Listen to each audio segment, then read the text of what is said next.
Kronologi kakak adik buang nahkoda kapal hidup-hidup ke tengah laut.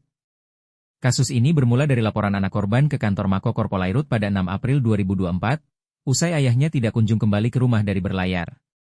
Laporan kemudian ditindaklanjuti dan didapati fakta kapal Poseidon 03 berisi 12 ABK dan korban meninggalkan Teluk Jakarta untuk melaut mencari cumi pada 19 Maret 2024.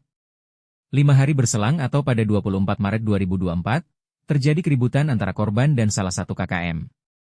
Keributan dipicu ketika korban mendapati KKM hanya tidur-tiduran ketika hasil tangkapan laut sedikit. Saat itu dinamo jangkar kapal juga sedang tidak berfungsi. Korban kemudian melemparkan kunci Inggris dan mengenai kaki KKM hingga terluka. Melihat kejadian itu, tersangka lainnya yang merupakan ABK membela saudaranya. Kemudian terjadi cekcok hingga berujung korban didorong ke laut. Namun bukannya menolong korban yang tercebur ke laut, kapal malah diarahkan para tersangka ke wilayah Belitung. Pada 30 Maret 2024 kapal KM Poseidon 03 dinyatakan hilang kontak di perairan selatan Pulau Belitung.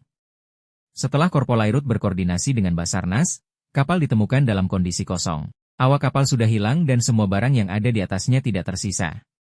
Dari hasil penyelidikan awal, pemilik kapal mengalami kerugian material mencapai 400 juta rupiah, kata Doni.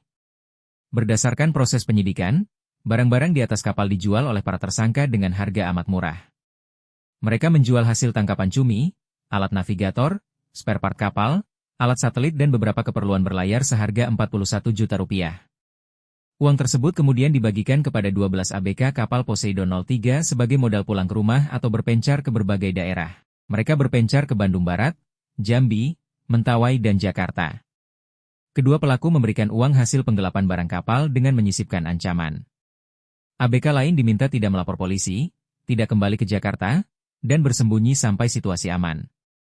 Pelacakan para ABK ini yang membuat proses pengusutan kasus menjadi memakan waktu.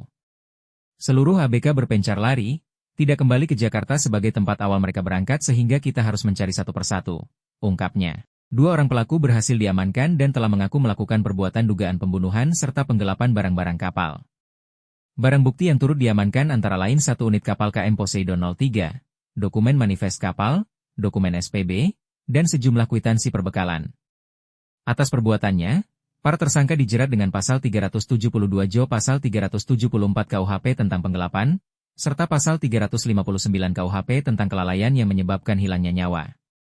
Keduanya diancam pidana maksimal 5 tahun penjara. Saat ini, penyidik juga masih terus mendalami mengenai kemungkinan adanya keterlibatan pelaku lain dalam kasus ini.